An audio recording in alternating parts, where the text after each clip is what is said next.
పరమశివుని యొక్క నివాస స్థానమైన కైలాస పర్వతం దగ్గరికి పరిగెత్తి వాళ్ళందరూ లోపలికి వెళ్లబోతుంటే పార్వతీదేవితో కలిసి ఏకాంతవాసంలో ఉన్న పరమశివ దర్శనం చేయడానికి యోగ్యమైన కాలం కాదని అక్కడ ఉన్న ద్వారపాలకులు శూలాలు అడ్డుపెట్టి దేవతల్ని కూడా లోపలికి పంపించకపోతే వాళ్ళు బయట నుంచి పెద్ద ప్రార్థన చేశారు, శివా శివా రక్షించండి. లోపల ఉన్నవాడు గబగబా బయటకు వచ్చాడు.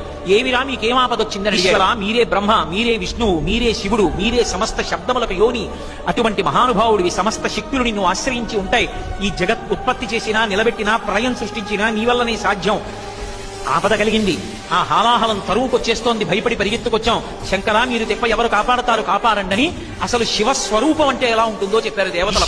మీరు 63 లీలామూర్తులు గ్రహించారు కాబట్టి కట్టెదుట ఒక రూపంతో కనపడతారు. అసలు మీ రూపం అగ్ని ముఖంబు, అగ్ని నీ యొక్క ముఖం. పరమేశ్వర స్వరూపానికి ఆ పరాపరాత్మకమే నీ యొక్క ఆత్మ. పరమశివుడు నడుస్తున్నప్పుడు ఆయన కాలు తీసి కాలు వేస్తే కాలం. ఈ భూమి అంతా కూడా ఆయన పాదపీఠం, ఆయన పాదం పెట్టుకునేటటువంటి పీఠం. వాయువు అంతా కూడా ఆయన నాసాపుటముల నుంచి పైకొస్తుంటుంది.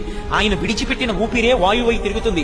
ఈ లోకానికి అంతటికీ వాయువు ఎక్కడి నుంచి అందుతోంది అంటే భక్తీశ్వర లింగానికి ఉన్నటువంటి 2 నాసారంధ్రముల నుంచి వాయువు బయటకు వస్తుంటుంది. సమస్తమైనటువంటి జలములు నీవు చెప్పవలసిన అవసరమే ఉంది. ఇంకా ఆయన శరీరమే, ఆయన చర్మమే వేదాలు, శాస్త్రాలు అన్నీ నీ యొక్క రూపమే.